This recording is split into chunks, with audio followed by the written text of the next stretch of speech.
บนโซเชียลแชร์เตือนว่าตู้เย็นเท่ากับประหารบนผลไม้กระป๋องมีคำเตือนไม่ให้แช่ตู้เย็นทั้งกระป๋องถ้าอยากกินเย็นๆให้เทใส่ภาชนะแล้วเติมน้ำแข็งดีที่สุดชัวร์เหรอเรื่องนี้ถ้าจริงก็น่าตกใจและควรรีบบอกเตือนกันครับแต่ก่อนจะแชร์ต่อต้องเช็คให้ถูกชัวร์ศูนย์ชัวร์ก่อนแชร์สำนักข่าวไทยอสมทสอบถามกับผู้อำนวยการสถาบันวิจัยโลหะและวัสดุจุฬาลงกรณ์มหาวิทยาลัยครับโพสต์ตู้เย็นเท่ากับประหารที่แชร์กันนี้จริงเหรอครับข้อความที่แชร์กันอยู่นะครับส่วนใหญ่เป็นความจริงควรจะปฏิบัติตามแต่ก็จะมีข้อห้ามบางอันที่อาจจะเกินความจำเป็นไปสักนิดกระป๋องของผลไม้กระป๋องทำไมถึงไม่ควรเอาเข้าตู้เย็นล่ะครับผลไม้กระป๋องเนี่ยส่วนมากจะบรรจุอยู่ในบรรจุภัณฑ์ที่ทำมาจากเหล็กก็จะมีโอกาสเกิดสนิมเวลาเราใส่ไว้ในตู้เย็นเนี่ยแล้วเราเปิดปิดตู้เย็นบ่อยๆโอกาสที่มันจะมีไอมาเกาะที่กระป๋องก็คือมีความชื้นมาเกาะมากกว่าปกติก็ทำให้เกิดสนิมขึ้นที่ภายนอกได้ถ้ามันเป็นมากเข้าใช้เวลานานๆมากเข้าก็อาจจะทำให้กระป๋องเนี่ยรั่วได้พอกระป๋องรั่วก็จะมีการปนเปื้อนของอากาศเข้าไปข้างในแล้วก็อาจจะเกิดการเสียหายของอาหารข้างในได้นอกจากผลไม้กระป๋องแล้วยังครอบคลุมไปถึงอาหารอื่นๆที่ใช้กระป๋องเป็นเหล็กแต่ไม่รวมอาหารหรือเครื่องดื่มที่กระป๋องทำจากอลูมิเนียมนะครับกระป๋องน้ำอัดลมเนี่ยจะทำจากโลหะอีกประเภทก็คือทำจากอลูมิเนีย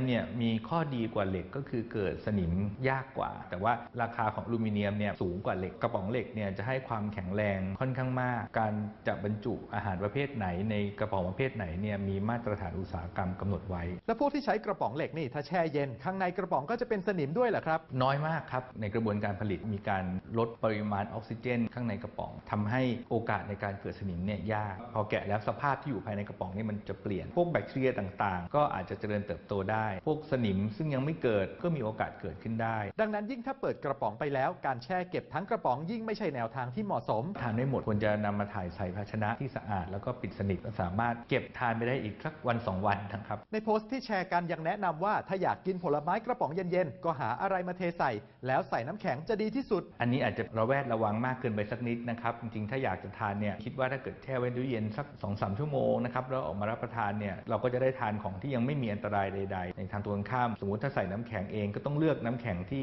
สะอาดนะครับเพราะน้ำแข็งเองก็เป็นจุดที่อาจจะเกิดการปนเปื้อนของเชื้อได้เหมือนกันถ้ากระป๋องยังไม่เปิดและแน่ใจว่าจะแช่แค่ไม่นานอาจารย์ก็บอกว่าผ่อนปรนให้ได้กระบวนการเกิดสนิมเนี่ยใช้เวลาพอสมควรไม่ใช่ว่าแช่วันนี้แล้วพรุ่งนี้จะเป็นสนิมได้ทันทีแต่ว่าเป็นข้อพึงระวังไว้เหมือนกับคำเตือนที่เขียนไว้ที่ข้างกระป๋องเวลาที่เกิดสนิมเนี่ยมันจะกินเข้าไปในเนื้อของโลหะแล้วมันก็อาจจะทำให้เกิดการรั่วซึมถ้าเราสังเกตเนี่ยสนิมมักจะเกิดบริเวณที่เป็นตะเข็บรอยเชื่อมต่อต่างๆแม้ว่าสนิมเนี่ยจะไม่ได้เกิดขึ้นด้านในโดยตรงนะครับแต่เกิดขึ้นด้านนอกเนี่ยโอกาสที่จะทำให้อาหารภายในเสียหายนี่ก็มีขึ้นได้แต่สรุปแล้วโพสต์ตู้เย็นเท่ากับประหารนี่เป็นยังไงครับโพสต์นี้นะครับส่วนใหญ่ก็เป็นข้อมูลที่ถูกต้องนะครับจะมีบ้างที่เป็นข้อมูลที่ค่อนข้างเหมือนจะรุนแรงเกินความจำเป็นนะครับแต่ว่าถ้าเราแชร์อันนี้ด้วยวิจารณญาณของเราแล้วก็อาจจะมีการให้ข้อมูลเพิ่มเติมเนี่ยก็คิดว่าน่าจะเป็นประโยชน์ปรับเปลี่ยนพฤติกรรมด้วยความเข้าใจจะช่วยปรับปรุงคุณภาพชีวิตของเราได้นะครับยังมีอีกหลายเรื่องน่าสงสัยบนสังคมออนไลน์หากได้รับอะไรมาอย่าเพิ่งแชร์ต่อร่วมตรวจสอบไปด้วยกันกับ